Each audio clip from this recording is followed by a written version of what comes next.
નમસ્કાર વિદ્યાર્થીની બહેનો, આજે આપણે ચેપ્ટર નંબર 4 ભાગીદારીનું પુનર્ગઠન એમના વિશે સમજૂતી મેળવીશું. ચેપ્ટરનું નામ છે ભાગીદારીનું પુનર્ગઠન, રીકન્સ્ટ્રક્શન ઓફ પાર્ટનરશિપ.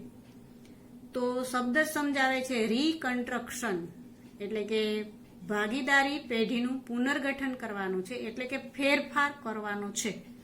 તો આપણે સમજીએ આવીએ. ભાગીદારી પેઢીનું પુનર્ગઠન એટલે જુદા જુદા કારણોસર ભાગીદારીમાં થતો ફેરફાર. જુદા જુદા કારણોસર ભાગીદારીમાં ફેરફાર થાય છે. ભાગીદારીમાં ફેરફાર એટલે કે એ લોકોનું પ્રમાણ બદલાય છે. બીજા અર્થમાં આપણે કહીએ તો ભાગીદારી જે પ્રમાણે હતી એમાં ફેરફાર થાય તો એને કહેવાય ભાગીદારી પેઢીનું પુનર્ગઠન. આપણી ભાષામાં કહીએ તો ભાગીદારો, ધારો કે બે ભાગીદારો છે, એ સરખે હિસ્સે નફો નુકસાન વેચે છે અને જો નફો ધારો કે 1000 રૂપિયા થયો હોય તો સરખે હિસ્સે વેચતા હોય તો બંને 500 રૂપિયા નફો વેચી લે. હવે એ લોકો એવું નક્કી કરે કે આપણે સરખે હિસ્સે નફો વેચવો નથી, એને બદલે નફા વેચવામાં કંઈ ફેરફાર કરીએ તો એને કહેવાય પુનર્ગઠન. એટલે જો એ લોકો પ્રમાણ બદલી અને 4:1 કરે તો એણે પ્રમાણ બદલ્યું એટલે એ થયું ભાગીદારી પેઢીનું પુનર્ગઠન.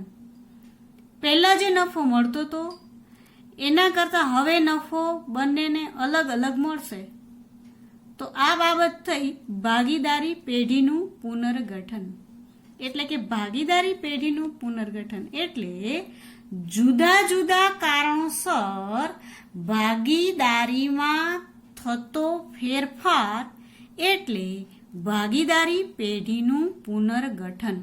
તમારે યાદ રાખવા માટે પ્રમાણ બદલાય છે, કોઈ પણ કારણસર નફા નુકસાનનું પ્રમાણ બદલાય છે એટલે પુનર્ગઠન થાય છે. તો આવો જોઈએ આપણે. તો આવા ભાગીદારીમાં ફેરફારના કારણો એટલે કે શા કારણે પુનર્ગઠન થાય છે એના મુખ્ય 3 કારણો છે. નંબર 1 છે નફા નુકસાનની ફાળવણીના પ્રમાણમાં ફેરફાર થાય એટલે કે પ્રમાણ બદલે. નંબર 2 છે નવા ભાગીદારનો પ્રવેશ થાય. કોઈ નવો ભાગીદાર પેઢીમાં આવે તો પણ પ્રમાણ બદલાઈ જાય. અને નંબર 3 છે ભાગીદારની નિવૃત્તિ કે મૃત્યુ. કોઈ ભાગીદાર પેઢીમાંથી નિવૃત્ત થઈ જાય એટલે કે જતો રહે અથવા તો મૃત્યુ પામે તો પણ નફા નુકસાનમાં ફેરફાર થાય છે. તો આ ત્રણેય બાબતો આપણે હવે વિગતે સમજીએ. દાખલા તરીકે પહેલી બાબત છે નફા નુકસાનની ફાળવણીના પ્રમાણમાં ફેરફાર. વિરાટ અને વામન 1:1 પ્રમાણમાં નફો નુકસાન વેચતા ભાગીદારો છે. તેઓ નફા નુકસાનનું પ્રમાણ બદલીને 2:1 નક્કી કરે છે. તો અહીં તમે જોશો પહેલા એનું પ્રમાણ હતું 1:1. તો આને આપણે નામ આપશું જૂનો ભાગ, એટલે કે આ જૂનું પ્રમાણ છે. આ શું છે?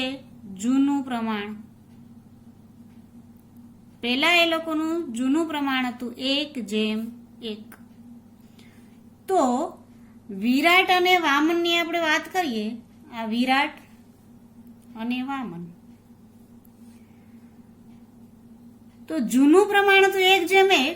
તો હવે આપણે એને જૂનો ભાગ બનાવીએ એટલે કે વિરાટને કેટલા મળતા હતા તો કે 1/2. વામનને કેટલા મળતા હતા તો 1/2 મળતા હતા. એટલે કે જે નફો થતો હતો બે અડધો વેચી લેતા હતા, 1/2 વેચી લેતા હતા. હવે એણે નવું પ્રમાણ નક્કી કર્યું નવું પ્રમાણ નક્કી કર્યું 2:1. હવે 2:1 નવું પ્રમાણ કર્યું એટલે નવો ભાગ આપણે લખીએ 2+1 એટલે 3. તો વિરાટને આવે 2/3 અને વામનને આવે 1/3. તો ભાગ બદલાઈ ગયો. જો પહેલા બેયને અડધો અડધો મળતો તો ભાગ, હવે પ્રમાણ બદલવાથી વિરાટને મળે છે 2/3 ભાગ, વામનને મળે છે 1/3 ભાગ. આ આપણે નફાના ઉદાહરણ દ્વારા સમજીએ. ધારો કે નફો 600 રૂપિયા છે. ધારો કે નફો રૂપિયા 600 છે. તો આપણે નફાની વહેંચણી કરતા હોઈએ તો આપણે લખીએ વિરાટને મળતો નફો બરાબર આ 600 ગુણ્યા આ જૂના પ્રમાણની રીતે, એટલે કે આ છે જૂનો ભાગ. જૂના ભાગની રીતે આપણે 1:1 ની રીતે વેચીએ તો 1/2 એટલે કે 300 રૂપિયા આવે. એવી જ રીતે વામનને મળતો નફો બરાબર 600 ગુણ્યા 1/2 એટલે એને પણ 300 રૂપિયા આવે. જૂનું પ્રમાણ હતું 1:1 એટલે બંનેને 300 રૂપિયા નફો મળતો હતો. હવે પ્રમાણ બદલાઈ ગયું છે એટલે નવા પ્રમાણ મુજબ આપણે ફાળવણી કરીએ તો નવો ભાગ કેટલો આવે એ જોઈએ આપણે. તો વિરાટને મળતો નફો બરાબર 600 ગુણ્યા 2/3. નવો ભાગ એટલે કે નવું પ્રમાણ આપણે નક્કી થયું છે 2:1 એટલે 600 ગુણ્યા 2/3. તો અહીંયા 400 રૂપિયા મળશે. વિરાટને મળ્યા 400. હવે આપણે વામનની વાત કરીએ તો વામનને મળતો નફો બરાબર 600 ગુણ્યા 1/3. તો અહીંયા વામનને મળ્યા 200. તો વિદ્યાર્થીની બહેનો તમે જોશો કે જૂના ભાગ પ્રમાણે 300 મળતા હતા, સરખું પ્રમાણ હતું ત્યારે. પણ પ્રમાણ બદલાઈ ગયું, 2:1 થયું તો એકને મળ્યા 400 અને બીજાને મળ્યા 200. તો સ્વાભાવિક છે કે પ્રમાણ બદલવાથી કોઈકને લાભ થાય અને કોઈકને નુકસાન જાય છે. આ મુખ્ય બાબત છે બેનો, ખાસ વ્યવસ્થિત સમજજો. આના ઉપર જ આખું ચેપ્ટર છે. એટલે તમે જોશો તો વિરાટને મળતો જૂનો ભાગ બરાબર 300 હતો. હવે વિરાટને મળતો નવો ભાગ બરાબર કેટલો છે? 400 છે. તો આ ફાયદો થયો વિરાટને કે નુકસાન ગયું? તો વિરાટને ફાયદો થયો. શું થયું? વિરાટને ફાયદો થયો. તો આ ફાયદાને આપણે કહેશું લાભ. કેટલા રૂપિયા ફાયદો થયો?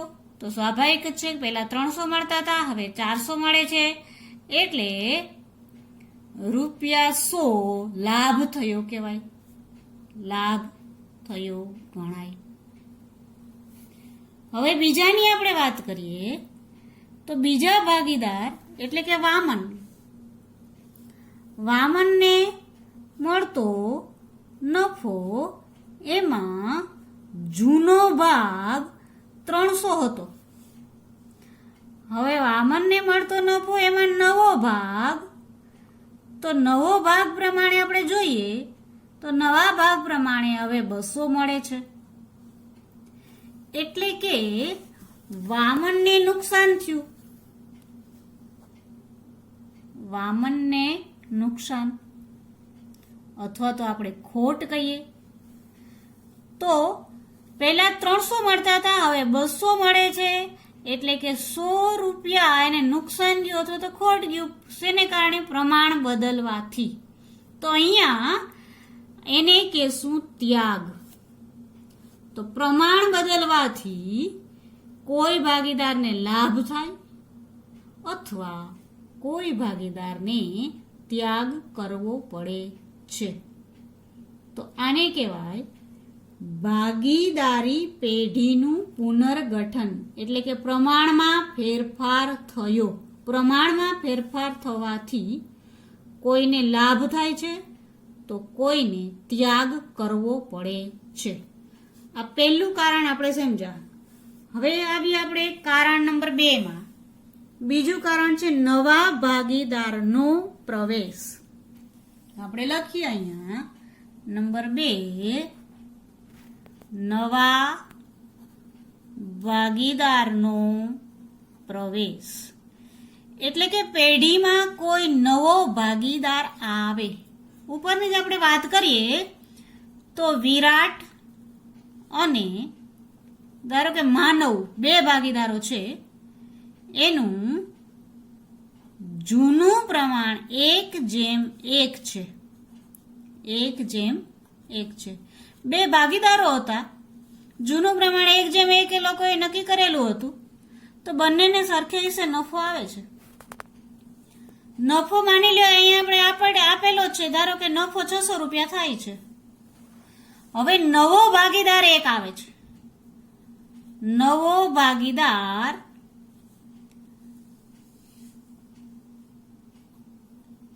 જિજ્ઞેશ આવે છે. ધંધામાં જિજ્ઞેશ નામનો નવો ભાગીદાર આવે છે. હવે આપણે માની લઈએ કે એ લોકો એવું કહે કે આપણે 3 ભાગીદાર થયા, 2 હતા હવે 3 થયા, સરખે હિસ્સે વેચશું નફો. સરખે હિસ્સે એટલે 3 સરખે હિસ્સે નફો વેચતા હોય તો પેલા 2 જ જણા હતા, તો એ બંનેને અહીંયા જો નફો 600 રૂપિયા થયો હોય તો 300 મળતો હતો. હવે સ્વાભાવિક છે કે 3 જણા થયા, 3 વ્યક્તિ થયા, 3 ભાગીદારો. તો આ 600 રૂપિયા છે 1:1 એટલે 3 વચ્ચે વેચશું તો હવે 200 આવશે. તો અહીંયા સ્પષ્ટ બાબત છે, પેલા 2 જણા હતા ત્યારે વિરાટને 300 મળતા હતા, હવે મળ્યા 200 એટલે કે 100 નો ત્યાગ કરવો પડ્યો. એવી રીતે માનવને પેલા મળતા હતા 300, હવે મળ્યા 200 તો એને પણ 100 નો ત્યાગ કરવો પડ્યો. જ્યારે પેલા આ જિજ્ઞેશ ભાગીદાર હતો જ નહીં, એ નવો ભાગીદાર થયો, એને 200 રૂપિયા નફો મળ્યો એટલે એને 200 રૂપિયા લાભ થાય છે. તો આપણે જોયું કે નવા ભાગીદારના પ્રવેશ થવાથી પણ નફા નુકસાનનું પ્રમાણ બદલાઈ જાય છે. અહીંયા સરખે હિસ્સે હતું પણ 2 જ જણા હતા એટલે જુદો નફો મળતો હતો. હવે 3 જણા થયા એટલે નફો જુદો મળે છે. એટલે કે નવા ભાગીદારના પ્રવેશ થવાથી પ્રમાણમાં ફેરફાર થઈ ગયો અને પહેલા જે નફો મળતો હતો એના કરતાં જુદો નફો હવે મળે છે. તો આને પણ કહેવાય ભાગીદારી પેઢીનું પુનર્ગઠન. હવે આપણે ત્રીજું કારણ જોઈએ, ભાગીદારની નિવૃત્તિ કે મૃત્યુ. સમજીએ આપણે ભાગીદારની નિવૃત્તિ અથવા તો મૃત્યુ. ધારો કે x અને y 2 ભાગીદારો છે. આ 2:1 ના પ્રમાણમાં x, y અને z ભાગીદારો છે. x, y અને z 2:1 ના પ્રમાણમાં નફો નુકસાન વેચે છે.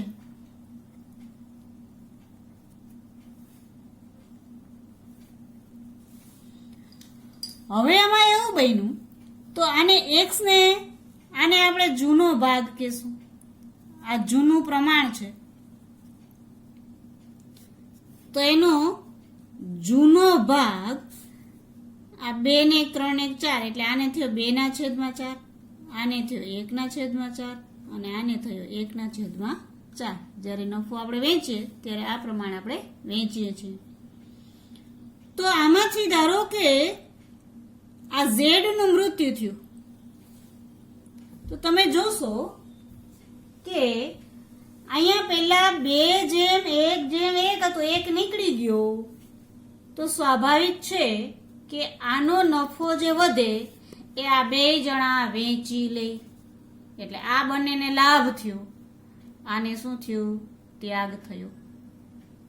તો પહેલા એનું પ્રમાણ હતું 2:1:1 તો હવે એનું નવું પ્રમાણ શું થઈ ગયું? આ નીકળી જાય તો આ 2 જણા વધ્યા એટલે એનું પ્રમાણ થઈ ગયું 2:1. તો હવે જે નફો છે આ 2 જણા વચ્ચે જ વેચાશે એટલે આ બંનેને લાભ મળશે કારણ કે આ નીકળી જાય છે એના ભાગનો નફો હવે આ બંને વેચી લેશે. તો આ ત્રીજું કારણ થયું ભાગીદારની નિવૃત્તિ કે મૃત્યુ. તો આ 3 કારણોસર ભાગીદારીમાં ફેરફાર થાય છે એટલે કે નફો નુકસાન બદલાઈ જાય છે. તો આને આપણે કહેશું ભાગીદારીમાં ફેરફાર એટલે ભાગીદારી પેઢીનું પુનર્ગઠન. તો વિદ્યાર્થીની બહેનો બરાબર તમે સમજી ગયા હશો. હવે અહીંયા આ 3 બાબતો જો તમને બરાબર સમજાઈ ગઈ હોય તો આપણે હવે સમજવાનું છે ત્યાગનું પ્રમાણ અને લાભનું પ્રમાણ. એમાં પહેલા જોશું આપણે ત્યાગનું પ્રમાણ.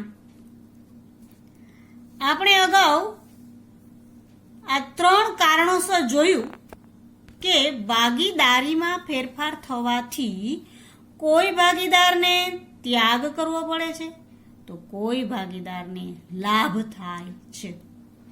એટલે કે જો પ્રમાણ બદલવાથી જૂના પ્રમાણમાં જે નફો મળતો તો એના કરતા ઓછો નફો મળે. અહીંયા હું લખું છું જૂના પ્રમાણમાં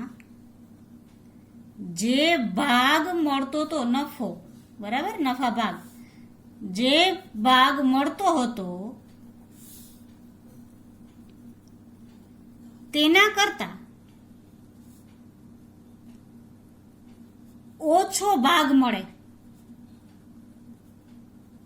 તો તેને આપણે કહેશું ત્યાગ. એટલે કે પહેલા જે નફો મળતો તો એના કરતા સ્વાભાવિક છે હવે જો પ્રમાણ બદલવાથી ઓછો ભાગ મળે, ઓછો નફો મળે તેને શું કહેશું? આપણે ત્યાગ કહેશું. અને બીજું આવે છે લાભનું પ્રમાણ. એટલે જૂના પ્રમાણ કરતા, એટલે કે જૂના પ્રમાણમાં જે ભાગ એટલે કે નફો મળતો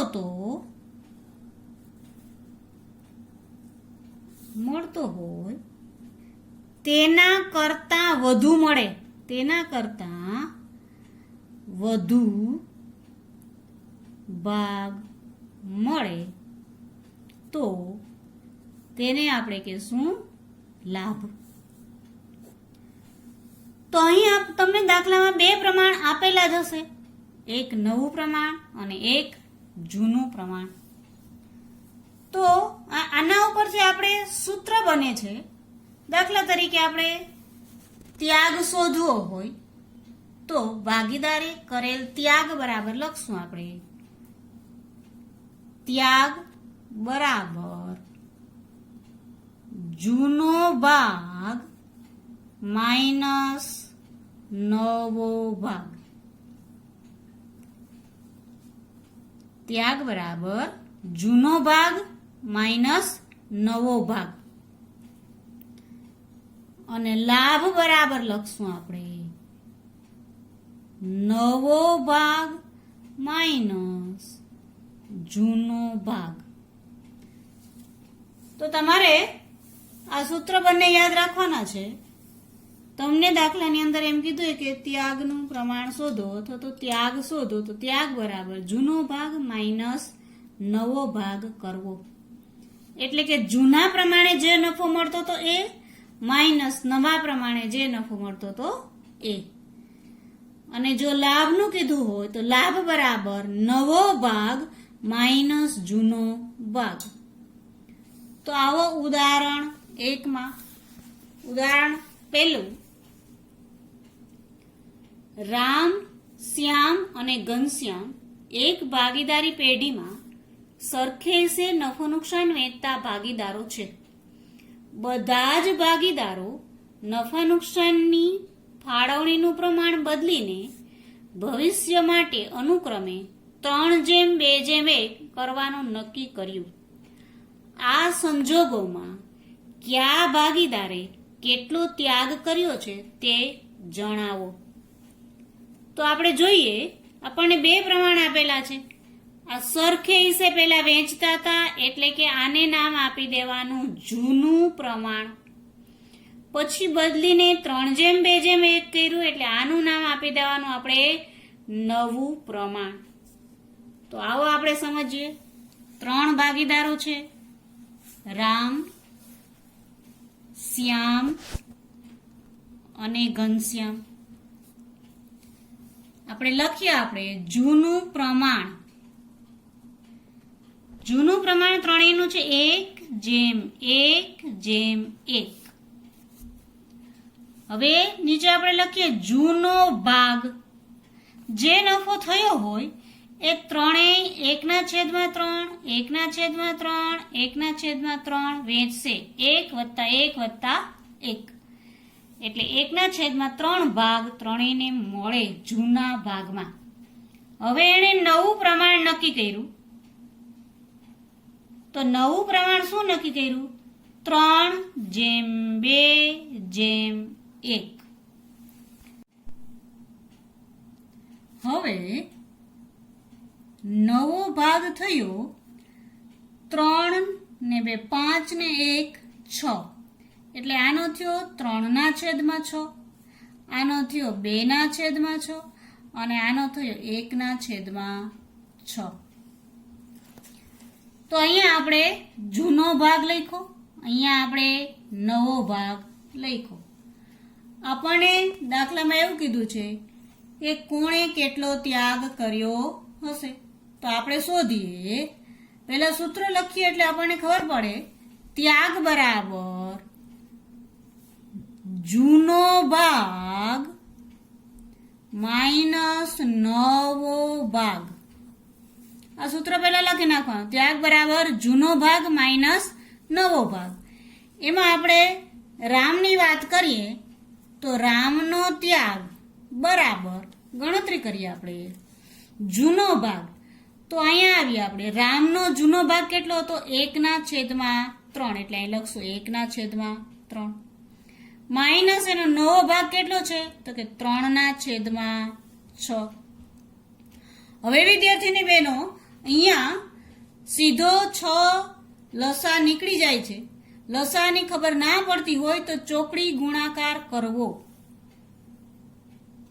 અહીંયા તો સીધો 6 લસા નીકળી જાય છે એટલે લસા કાઢીને જેને આવડતું હોય તો એ પ્રમાણે પણ કરી શકો છો, નહીતર ચોકડી ગુણાકાર કરવાનો. અહીંયા સીધો 6 લસા નીકળે છે એટલે અહીંયા આવે 2-3/6 બરાબર -1/6. 2 - 3 એટલે -1/6. હવે આપણે શું શોધતા હતા? ત્યાગ શોધતા હતા.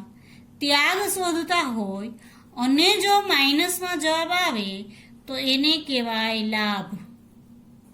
જવાબ જો માઇનસમાં આવે, ત્યાગ શોધતા હોઈએ અને માઇનસમાં જવાબ આવે તો એને કહેવાય લાભ. હવે બીજાની આપણે વાત કરીએ તો બીજો છે શ્યામ. શ્યામનો ત્યાગ બરાબર એને પહેલા મળતા હતા જૂનો ભાગ હતો 1/3. સૂત્ર આપણું એ જ છે. જૂનો ભાગ માઇનસ નવો ભાગ. હવે મળે છે ને 2/6 એટલે માઇનસ 2/6. તો અહીંયા પણ એમ જ થશે 2 માઇનસ 2/6. 6 લસા નીકળે છે એટલે તો 2 માઇનસ 2 એટલે 0. 0/6 બરાબર 0.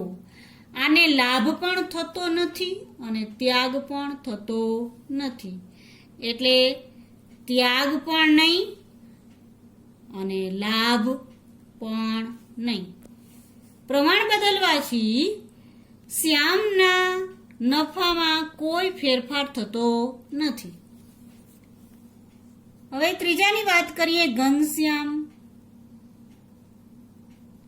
તો ઘનશ્યામનો ત્યાગ બરાબર પહેલા એને મળતું તો 1/3 આ જૂનું. હવે મળે છે 1/6 માઇનસ 1/6. 6 લસા નીકળે એટલે અહીંયા થઈ જાય 2. 2 માઇનસ 1/6. 2 ઓછા 1 એટલે 1/6. તો આને આવ્યો ત્યાગ. તો આપણે દાખલામાં કીધું છે કે કયા ભાગીદારે કેટલો ત્યાગ કર્યો. તો અહીં ઘનશ્યામે 1/6 ત્યાગ કરવો પડે છે. શ્યામને લાભ થાય છે 1/6. રામને લાભ થાય છે 1/6. જ્યારે શ્યામને લાભ પણ થતો નથી અને ત્યાગ પણ કરવો પડતો નથી.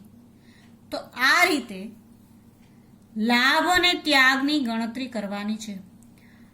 તમને દાખલામાં ત્યાગ શોધવાનું કીધું હોય તો ત્યાગનું સૂત્ર લખવાનું. ત્યાગ બરાબર જૂનો ભાગ માઇનસ નવો ભાગ.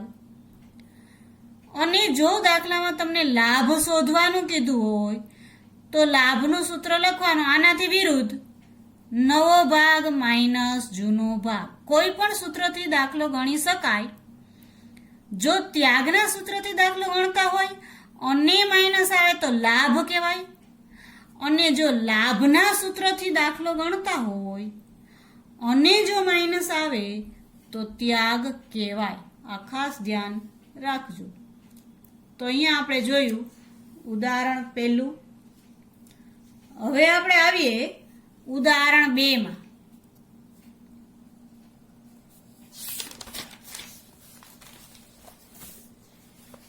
ઉદાહરણ 2 ભાવેશ, વિપુલ અને હિરલ એક ભાગીદારી પેઢીના ભાગીદારો છે. તેઓ નફો નુકસાન 2:2:1 ના પ્રમાણમાં વેચે છે. બધા ભાગીદારોએ ભવિષ્યમાં નફા નુકસાનની વહેંચણીનું પ્રમાણ 3:2:1 કરવાનું નક્કી કર્યું છે. આ માહિતી પરથી ત્યાગનું પ્રમાણ શોધો.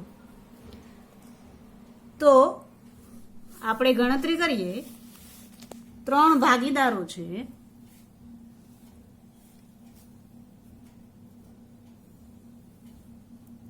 ભાવેશ, વિપુલ, તેઓનું જૂનું પ્રમાણ છે. જૂનું પ્રમાણ 2:2:1. આને આપણે કહેશું જૂનો ભાગ. તો 2 ને 2 4 ને 1 5 એટલે 2/5, 2/5 અને 1/5. હવે નવું પ્રમાણ છે 3:2:1. તો નવો ભાગ ગણીએ આપણે. 3 ને 2 5 ને 1 6 એટલે 3/6, 2/6 અને 1/6. આપણે લખશું સૂત્ર. ત્યાગ બરાબર જૂનો ભાગ માઇનસ નવો ભાગ. એમાં નંબર 1 ભાવેશ. ભાવેશનો ત્યાગ બરાબર જૂનો ભાગ. ભાવેશનો કેટલો હતો 2/5. તો અહીં લખશું આપણે 2/5. નવો ભાગ હવે એનો કેટલો છે નવો ભાગ હવે છે 3/6 એટલે અહીં લખશું આપણે 3/6. હવે ઘણી વખત વિદ્યાર્થીઓને લસા કાઢવાની તકલીફ પડે છે ત્યારે અહીંયા હું ચોકડી ગુણાકારથી સમજાવું છું તમને. અહીંયાથી શરૂઆત કરવાની 2 × 6 આ રીતે 2 × 6 એટલે 6 દુ 12.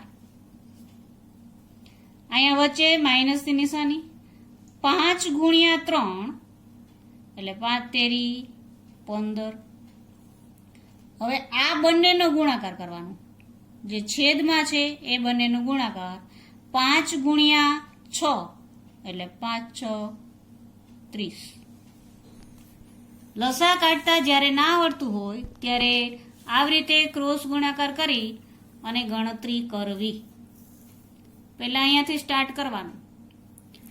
તો અહીંયા થયું તમારે 12 - 15 એટલે -3/30. એટલે હજીયાનો છેદ ઉડે એટલે થાય -1/10. 3 × 3 અને 10 તેરી 30. તો આપણે શું શોધતા હતા? ત્યાગ શોધતા હતા. અને જો જવાબ માઇનસમાં આવે તો એને કહેવાય લાભ. એટલે કે પ્રમાણ બદલવાથી ભાવેશને લાભ મળે છે. હવે નંબર 2 જોઈએ. બીજું વિપુલ.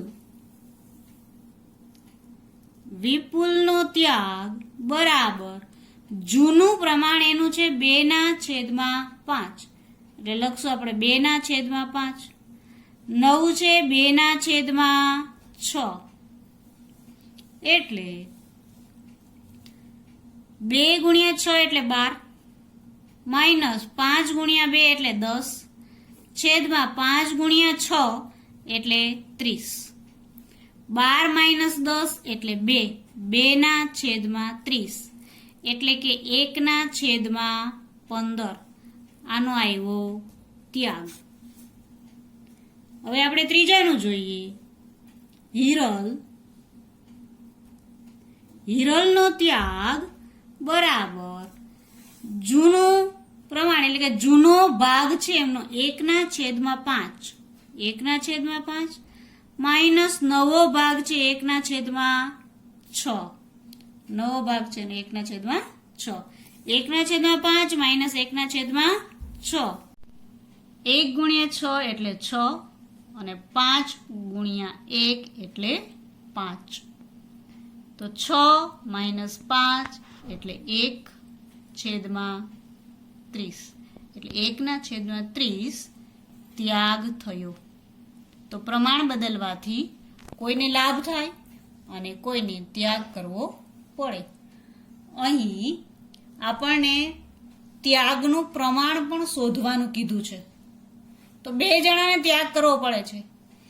એક વિપુલને અને બીજા હિરલને. તો આપણે જોઈએ આનું ત્યાગનું પ્રમાણ શોધીએ આપણે. તો ત્યાગનું પ્રમાણ શોધવા માટે અહીં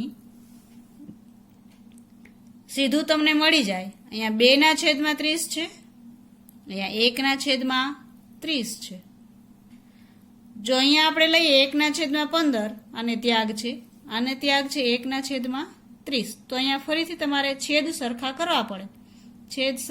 પ્રમાણ શોધવા માટે છેદ સરખા કરવા પડે. એટલે સીધું જ અહીંયાથી લઈ શકાય 2/30 અને 1/30. તો ત્યાગનું પ્રમાણ બરાબર લખવાનું. ત્યાગનું પ્રમાણ બરાબર એકનું છે 2/30, બીજાનું છે 1/30. એટલે તમારું પ્રમાણ થયું 2/1. આ થશે ત્યાગનું પ્રમાણ.